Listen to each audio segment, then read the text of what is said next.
Greetings and salutations. Welcome to LoveCast 145. The numbers just keep going up.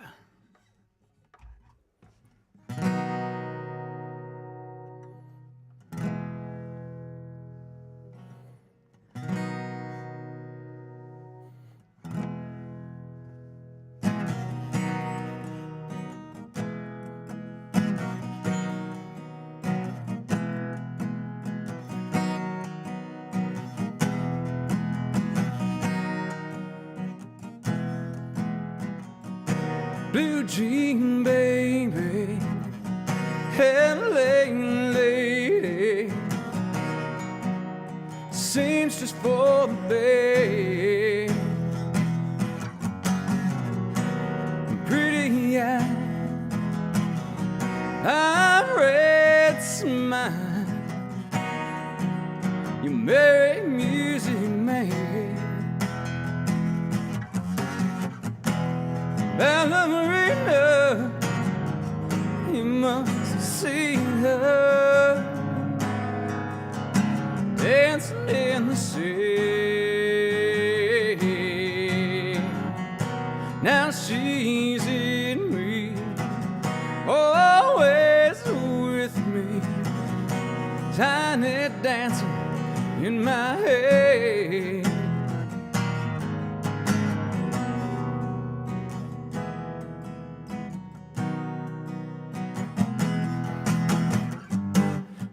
I feel so real, lying here that nobody needs, only you, and you can hear me.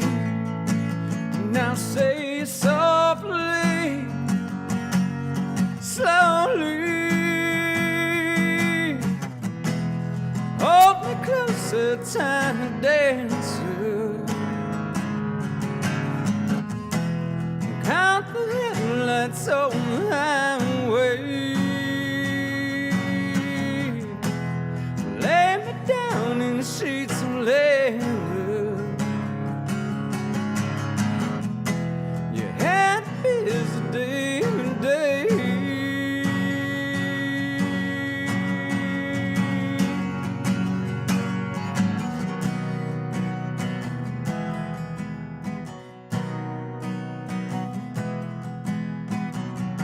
Jesus freeze out in the street,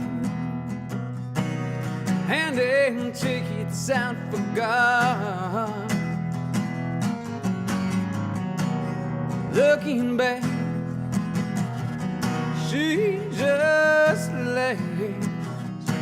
Boulevard is not that bad. Piano man, he makes us stay in the auditorium.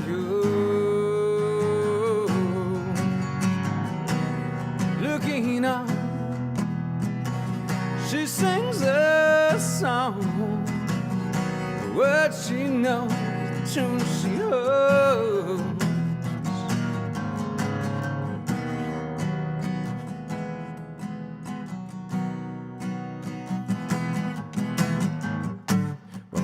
I feel so real, lying here that nobody near, and only you, and you can hear me. Now say it softly, slowly, hold me closer, tiny dancer. Count the headlights on the highway. Lay me down in sheets of leather. You had a busy day today.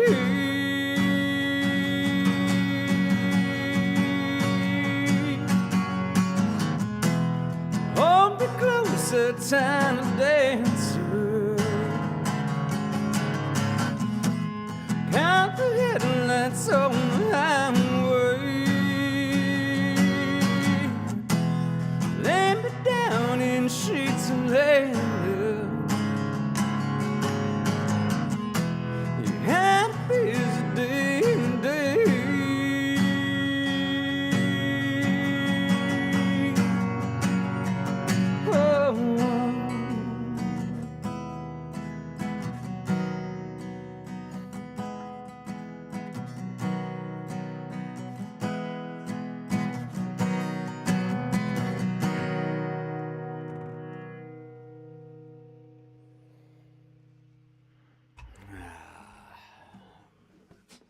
Well,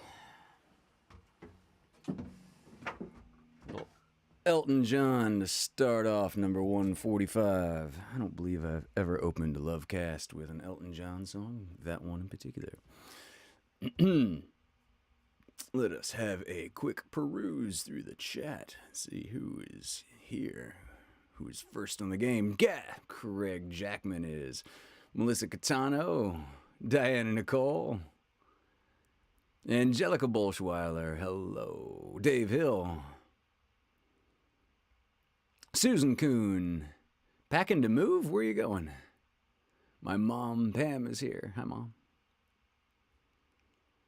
Melissa Catano, I have a book recommendation for you. It's one I wouldn't be surprised if you've actually already read, but if it isn't, I have a particular reason. We'll come back to that. Nick Davila, how you doing, man? Dave Hill, did I say hey to Dave? Zach White, hey man, tuning in from Texas. Kelsey Blaine Gibson. I think that's everybody that's talking anyway. Christy Davila.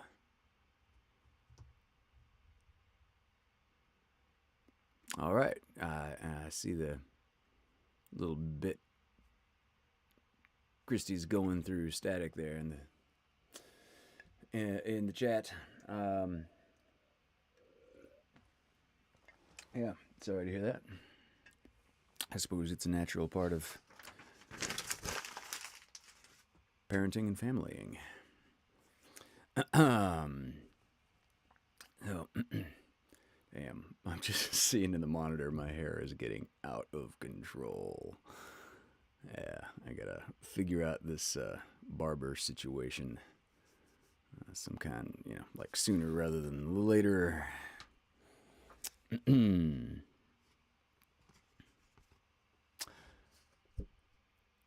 Gonna second this evening with a quote from a book y'all should read, and I know Melissa Catano has. There is a theory which states that if ever anyone discovers exactly what the universe is for and why it is here, it will instantly disappear and be replaced by something more bizarre and inexplicable. There is another theory which states that this has already happened. Hitchhiker's Guide to the Galaxy. So, if you are within the sound of my voice and have never read Hitchhiker's Guide to the Galaxy, strongly recommend. Somebody just last night asked me, she asked, so what's like the book that everybody should read? Just everybody. And I'm like, I don't know how to answer. That's like asking a film director what their favorite movie is and that everybody should see, or a clothing designer, like, I don't know, what their favorite coat is. And yes, indeed, don't forget to bring a towel. Hello, Amanda. By the way, tune in after the LoveCast at 9:15, I believe, for Deep Cuts. Deep Cuts happening in about an hour. Host Zach White? Whoa, Zach is all right. Zach, this is your first time hosting, right? I'm really curious. I think this is Zach's first time hosting. And yep, okay. And yes, indeed, Susan, never know when you will spill your pan-galactic gargle blaster. The Hitchhiker's Guide is a very useful source of finding the best places to obtain a pan-galactic gargle blaster. I believe it also has headings about where one should go for the hangover in the following days, and where one should go for rehab in the months after. What? Who said worst character ever, Towley? Who is it? I mean, yes, absolutely. But Mom, why did you bring that?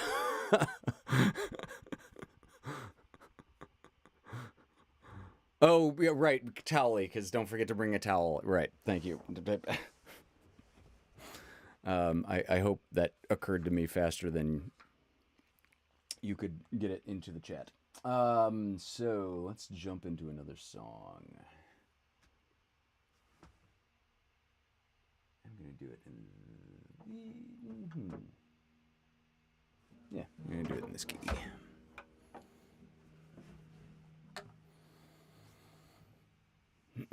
Do other people not have a picture? Picture looks like it's going. Amanda. Yes, Craig confirms, and Mom said earlier, we can see you.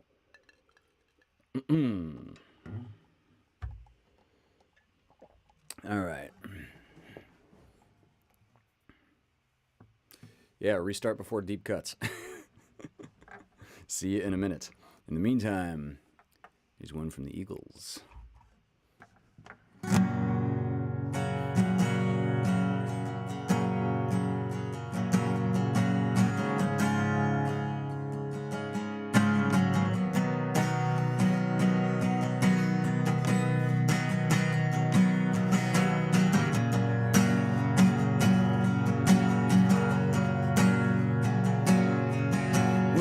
Rolling down the road, trying to loosen my load. I got 7 women on my mind. 4 that wanna own me, 2 that wanna stone me. 1 says she's a friend of mine. Take it easy, take it easy. Don't let the sound of your own wheels drive you crazy.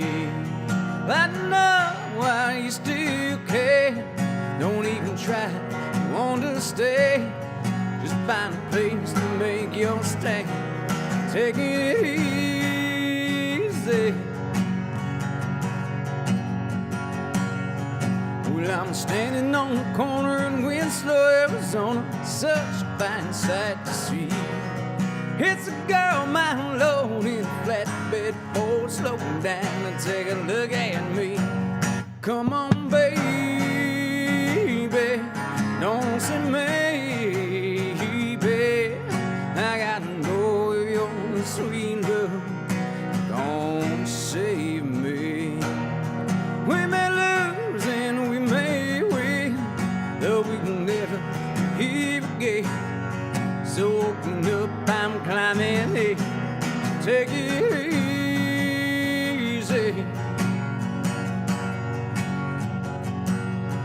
Well, I'm rolling down the road, trying to loosen my load. Got a world of trouble on my mind. Looking for a lover who won't blow my cover. She's so hard to find. Take it easy, take it easy. Don't let the sound of your own wheels drive you crazy. Come on, baby, don't say maybe. I gotta know your sweet love is gonna save me. Ooh, ooh, ooh,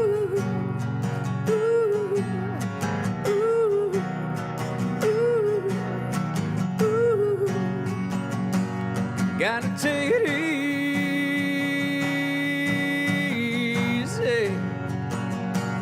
Gotta take it easy.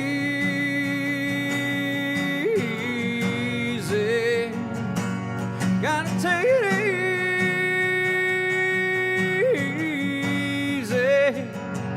Ooh, take it easy.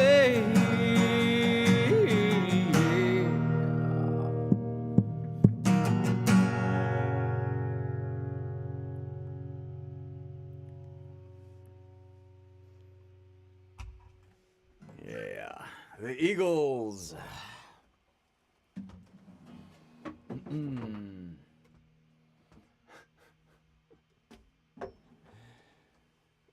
So I'm cat sitting. If you see a little black streak just kind of shoot through the room, I don't know where that would happen, but more appropriately, if you hear something tiny and galloping.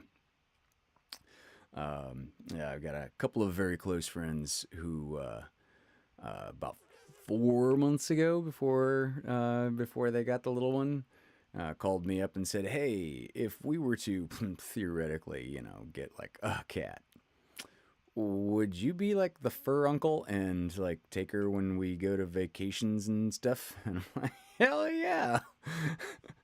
So that was quite instrumental.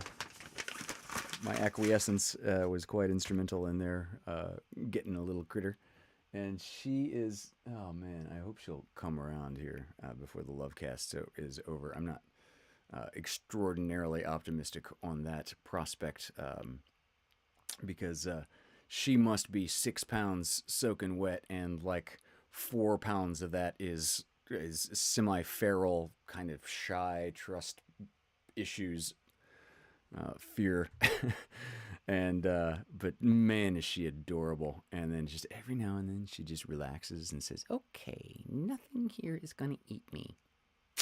I'm okay with this." And she's, oh my god, she's just so cute. She's jet black with these huge golden yellow eyes. And she's so jet black. She's like light absorbing black hole black. And so she's just impossible to get pictures of. All the pictures look like a silhouette with like ears and then two just pop glowing eyes. She's just ridiculously cute. I'm going to grill shrimp for her tonight after the LoveCast. So she will get a special dinner. I'm going to be very specific, I'm going to grill 3 shrimp. 3 unseasoned, unsalted shrimp for her. Because, actually, 3 shrimp for her is kind of overkill feast.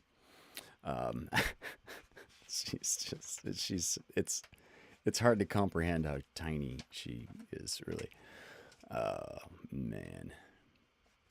She's like a third of a Wolfgang, I think. Yeah. Yeah, it's just absurd how cute she is. All right.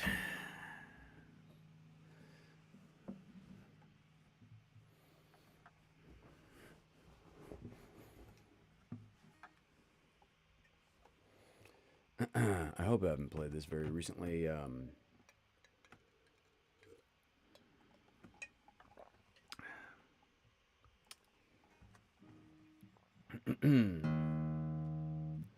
We just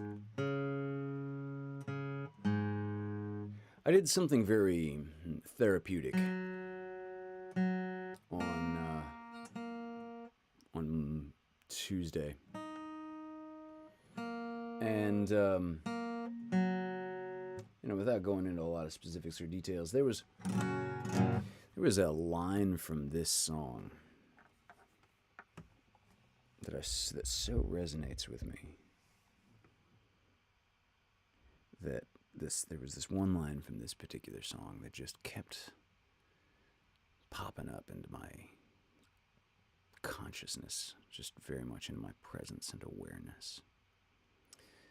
But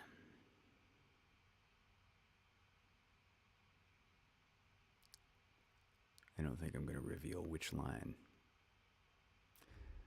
This is Rake by Townes Van Zandt.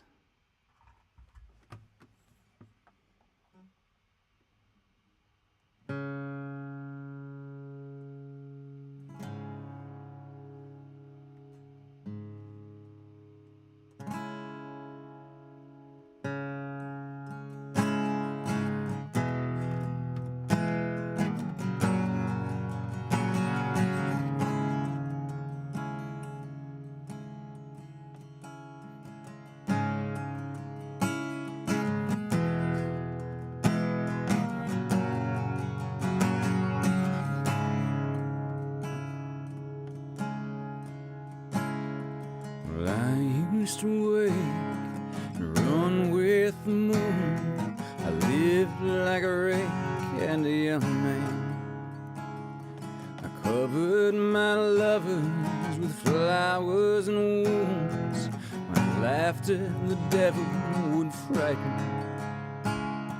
The sun she would come and beat me back down. But every cruel day had its nightfall. I'd welcome the stars with wine and guitars, full of fire and forgetful. My body was sharp, the dark air clean, and outraged my joyful companion. Whispering women, how sweet did they seem, kneeling for me to command them. And time was like water, but I was the sea. I wouldn't have noticed it passing, except for the turning of night into day, and the turning of day into cursing. You look at me now, don't think I don't know, but all your eyes are saying. Does he want us to believe these ravings and lies are just tricks that his brain's been a play? A lover of women he can't hardly stand. He trembles, he's bent, and he's broken. I've fallen, it's true, but I say to you, hold your tongue till after I've spoken.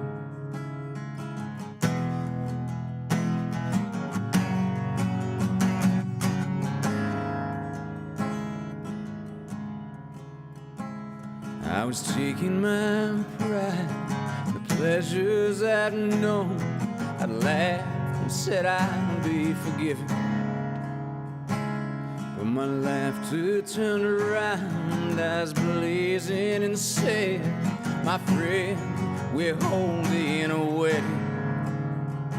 I buried my face, but I spoke once again. The night to the day we're binding. Now the dark is like fire on my skin, and even the moonlight is blinding. Now the dark is like fire on my skin, and even the moonlight is blinding.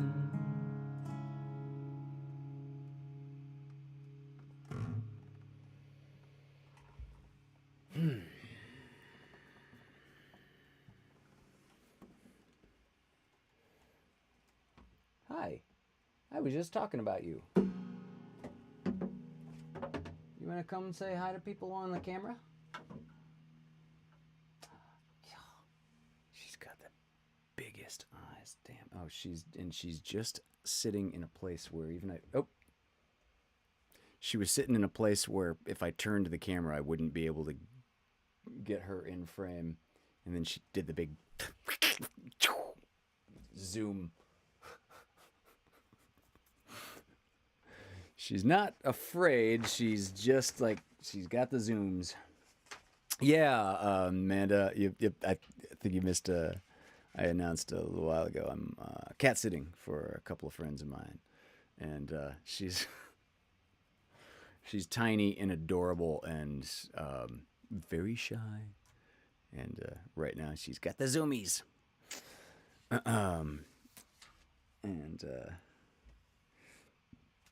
I don't know. I'm grateful to have her here. It's been very good on my... her name is Lady Katana von Murder Mittens. And hello, Malika. She's Bob and Jess's cat, for the folks in the chat that know Bob and Jess. And yeah, Lady Katana von Murder Mittens. Oh my God, she's adorable. She's got the tiniest little squeakiest meow. You would not believe. It sounds, I mean, it's just this little, it's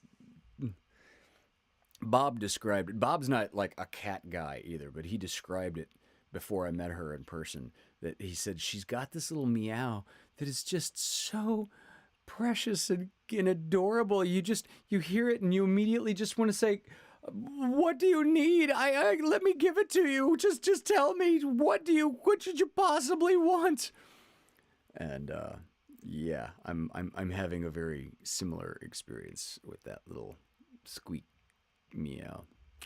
Oh my God. So I'm very grateful to have her here this week. As I said, it's very good for my well-being. And speaking of things that I'm grateful for, I want to say thank you to the folks that threw into the virtual tip jar last week. The contributors to LoveCast 144 were Miss Emily Thatcher, Ned Clark, and Benny Shoyan, and of course, my one anonymous angel donor. So thank you all very much for thank you very much for helping keep the lights on here.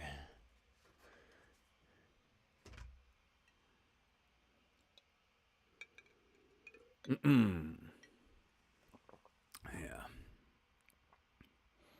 Well, I'm not gonna hold my breath, but hopefully she'll like come through at like foot level, where maybe I can grab her and pick her up in front of the camera for a moment, if she'll let that happen.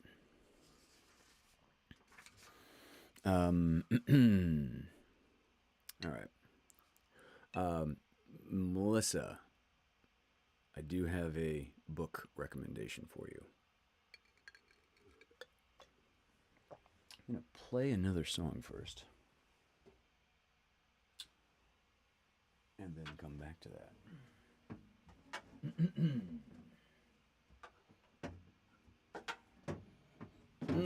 Okay.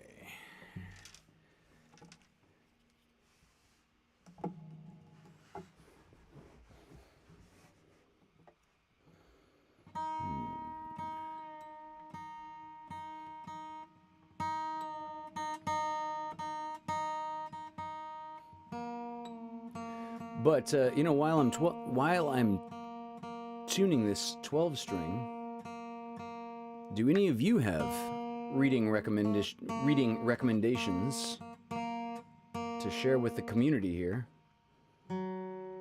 Anybody reading anything good lately? Particularly science fiction, but not necessarily just.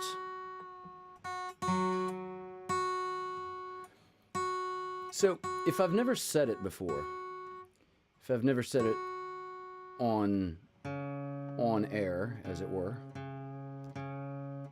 or rather on Ethernet cable, more appropriately, the one reason I really love science fiction, one of the main reasons, is not the lasers and the cool inventions and the space battles and stuff like that.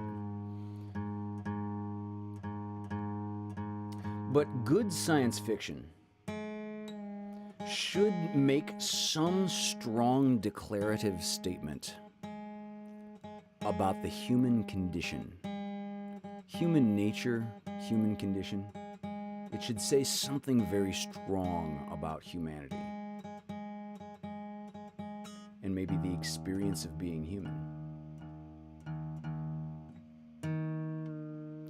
I discovered that truism when I was very young. I was very surprised. When I first came across. It was like, that can't be right.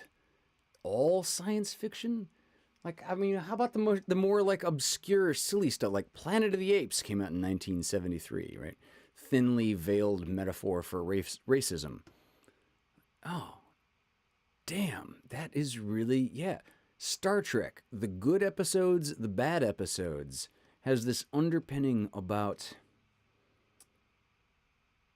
the human natural tendency to reach out and explore. And that's why we got to 6 continents before we had writing to tell each other about it. 6 of the 7 continents, right, were settled by humans before any of the other humans like knew about the existence of any of the others. Okay. Christy read House of Eve recently. Historical fiction. Cool. Melissa is working my way through N.K.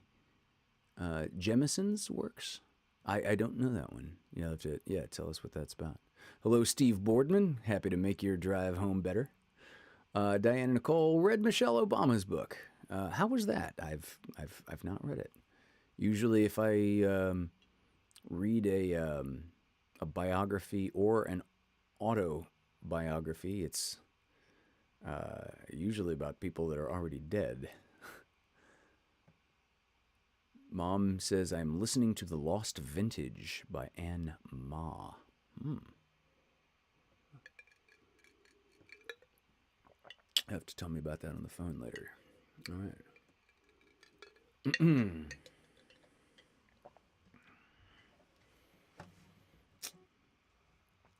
This next one, song from Pearl Jam about the lack of color.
Tattooed everything.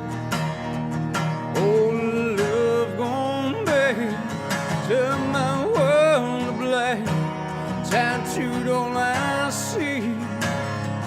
All that I am will never be.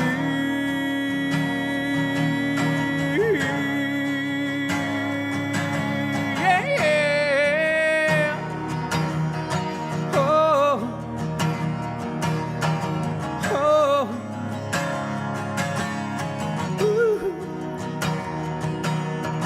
I know someday you'll have a beautiful life. I know you'll be so in somebody else's sky. Why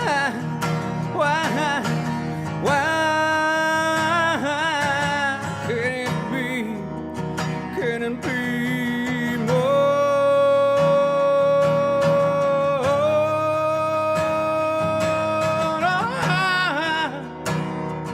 Oh, yeah. Oh, yeah.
The song is called Black.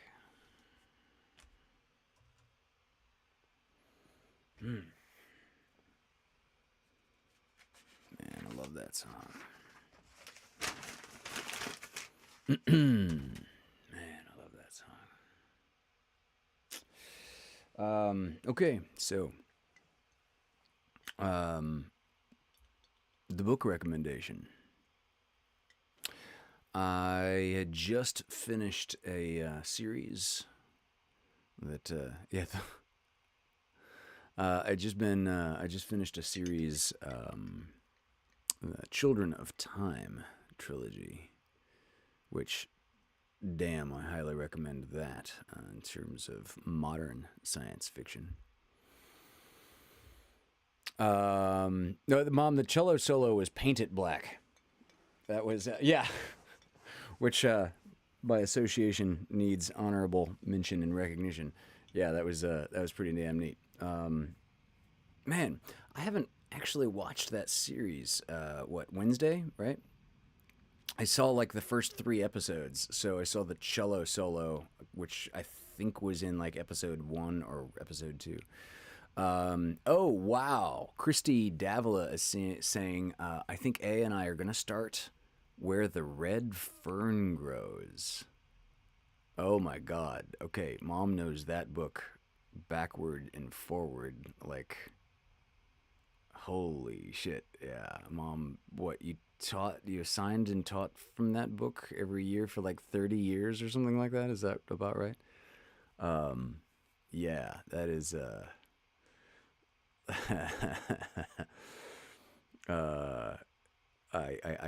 yeah, like Diana and Nicole, I cried at the end also. Oh my God. Oh my God. Old Dan and little Ann. I remember the dogs' names. Okay, so yeah, I was coming to the end of a trilogy and trying to decide if I'm going to launch into another trilogy or another series, or if I'm just going to do like a solo freestanding book. And just because I had never read it, and the prevalence of artificial intelligence, in the news, I decided to read Heinlein's The Moon is a Harsh Mistress. Um, I'm about a third of the way through it so far.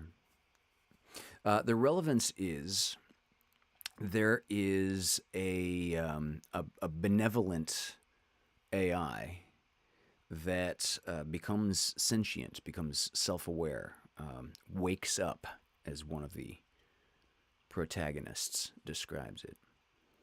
Um, the AI is named Mycroft, and this is the name is borrowed from Sherlock Holmes. Sherlock Holmes has a rarely mentioned older brother who is apparently even smarter than Sherlock, named Mycroft, Mycroft Holmes. And they call him, in this book, in The Moon is a Harsh Mistress, they call him Mike for short. And yeah, I'm really getting, the book itself is more about like revolution and political intrigue. It feels very similar as I read it to The Expanse, the way The Expanse felt as I watched it. Like that, clearly the writers of The Expanse were very familiar with Heinlein. Not because there is an AI in The Expanse, but just because like the backdrop of The Expanse is sort of like proletariat revolution in space, where the proletariats are miners, asteroid miners, and similarly, the revolution that is staging. This is without giving any spoilers. The revolution that is the backdrop of The Moon is a Harsh Mistress are all manual laborers, a lot of whom are ice miners on the moon. And yeah, Mycroft is an extraordinarily well written character.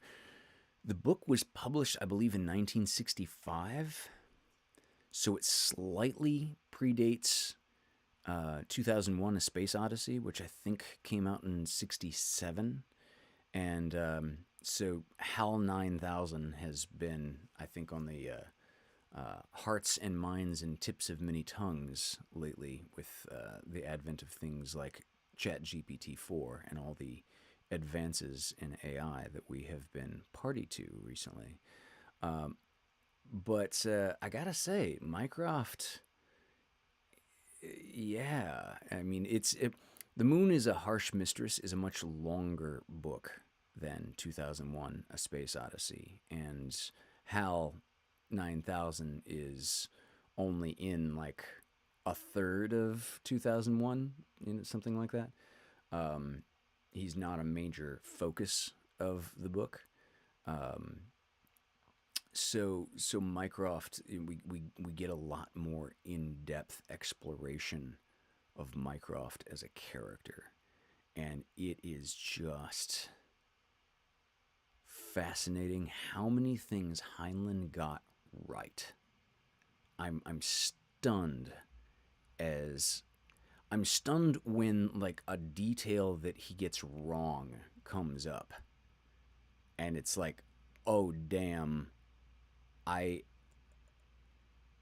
I almost I keep forgetting this was written so far off. This was written in '65.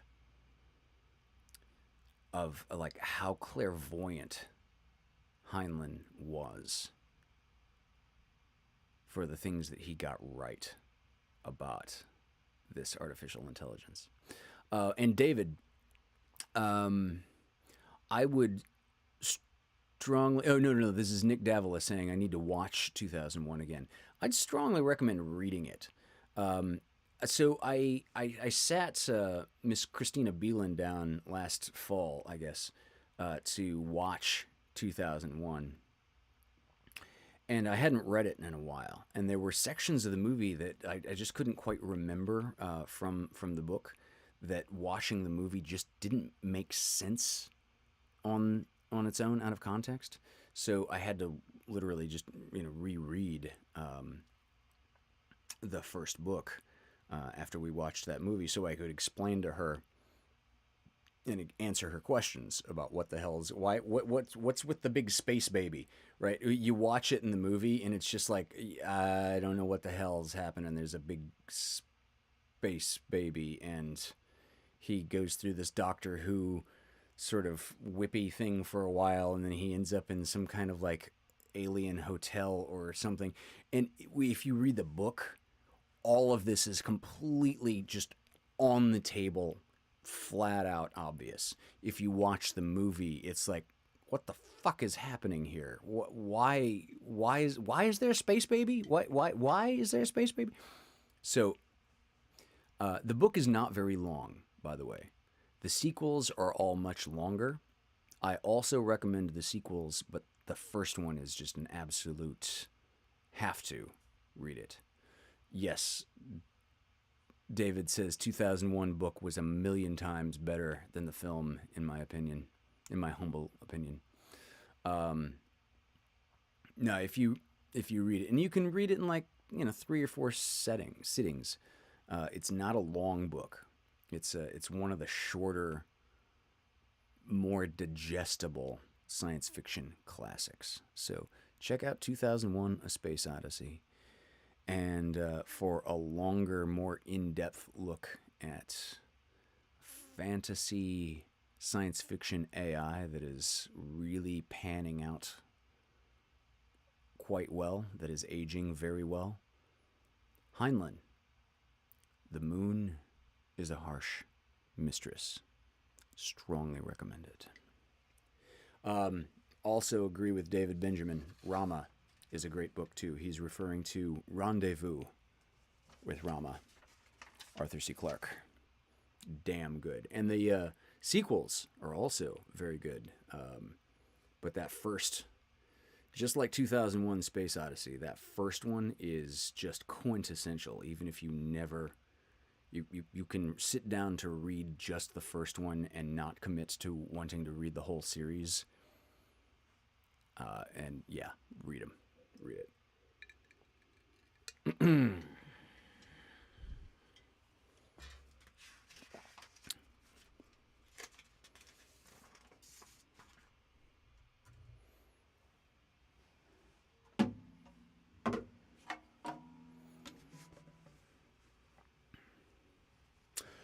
I understand, Christy.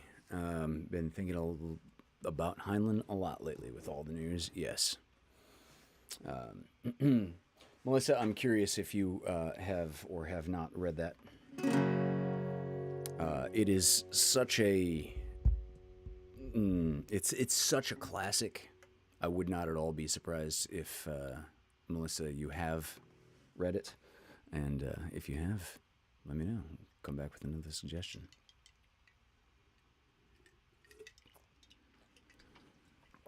All right.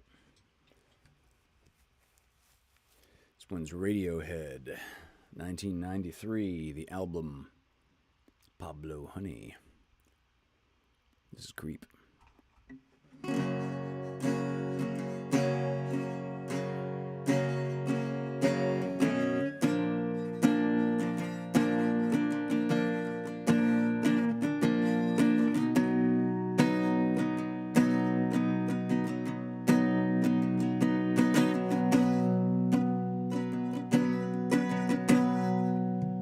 When you were here before, couldn't look you in the eye, just like an angel. Your skin makes me cry. You float like a feather. Beautiful world, so fucking special. I wish I was special, but but I'm a creep. I'm a widow. What the hell am I doing here? I don't belong here. I don't care if it hurts. I wanna have control. I want a perfect body. I want a perfect soul. I want you to know this. I'm not around. You're so fucking special.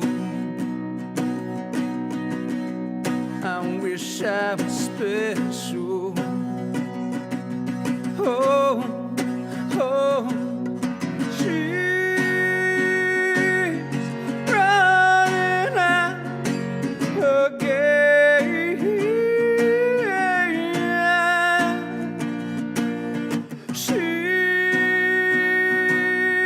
running out. She runs, runs, runs, runs.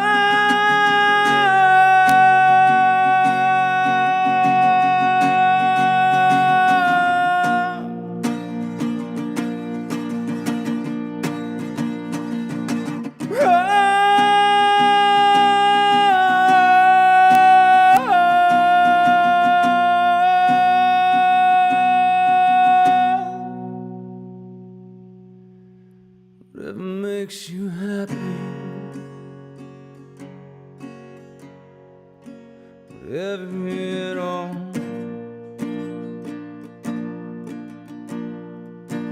So fucking special. I wish I was special,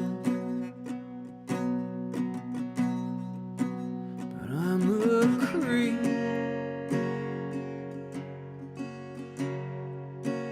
I'm a widow. What the hell am I doing here? I don't belong here.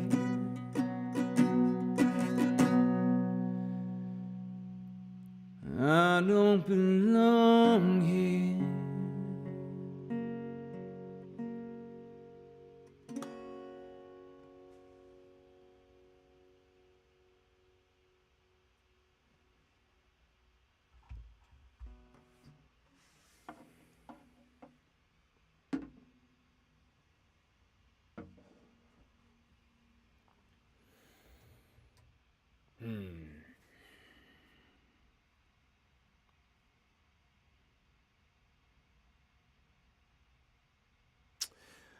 I think I'll do just one more.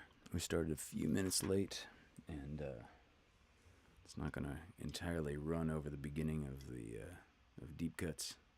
If we go one more further.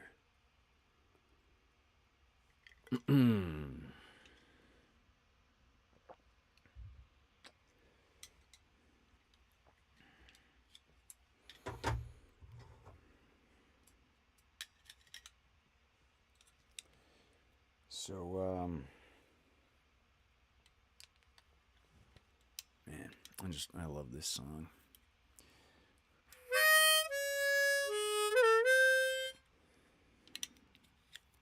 Is that D flat? That is D flat. Good.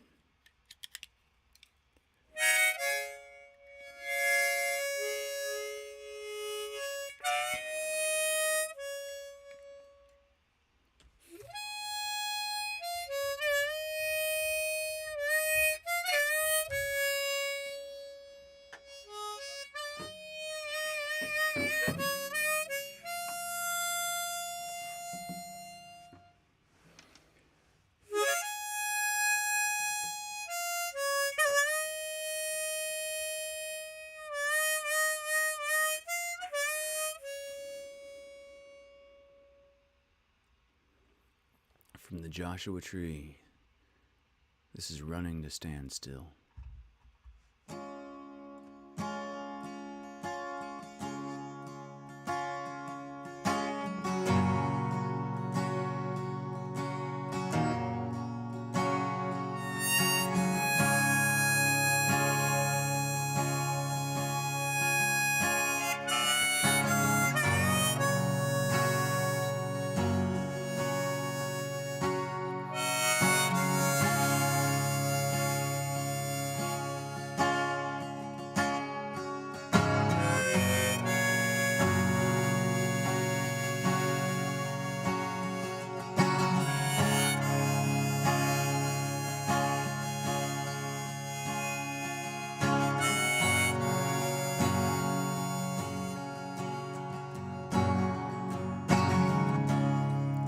So she woke up from where she was lying still. Said I can do something about where we're going.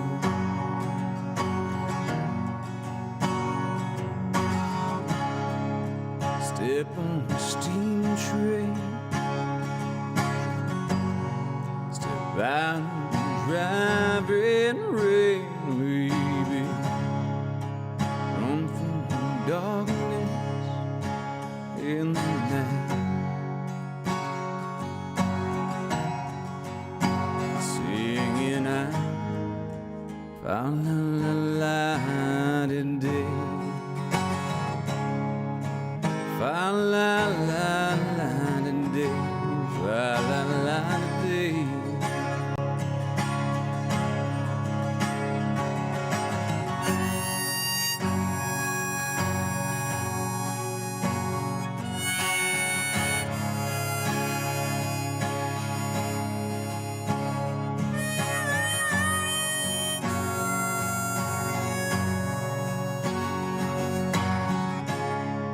Sweet the sin, bitter taste in my mouth. Sea setting time, I only see one way out. You ain't got to cry without weeping, talk without speaking, scream without raising your voice. No, I took the poison from the poison stream, then I floated out here, singing out la la la day,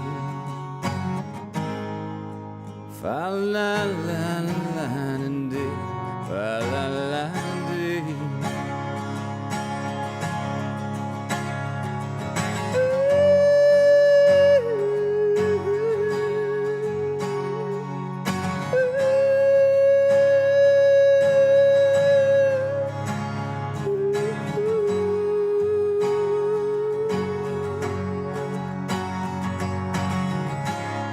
She runs through the street, her eyes painted red, onto the black belly of a cloud in the rain.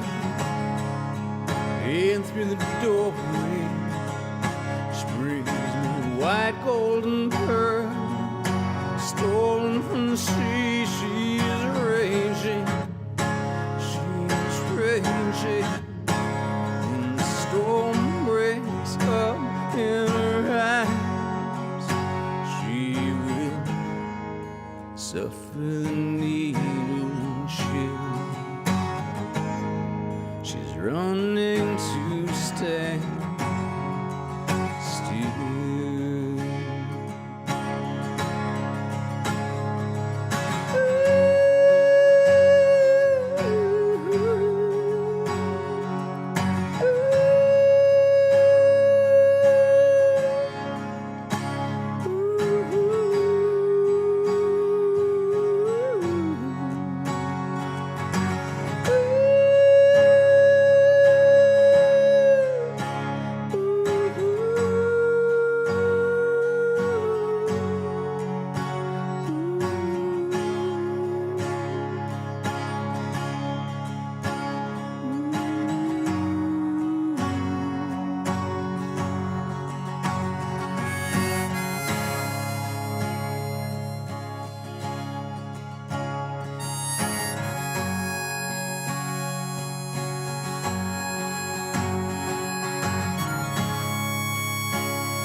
I'd say that pulls us into the station for this week. Join us next week for LoveCast 146. And of course, stay tuned to the Vaudacity network for deep cuts starting at 9:15. Why am I suddenly out of focus? God damn it. Oh well. Deep cuts starting in just a few minutes. And I love you all. Thank you for joining. Throw something in the tip jar if you are ready, inclined, and able. And we'll see you all next week.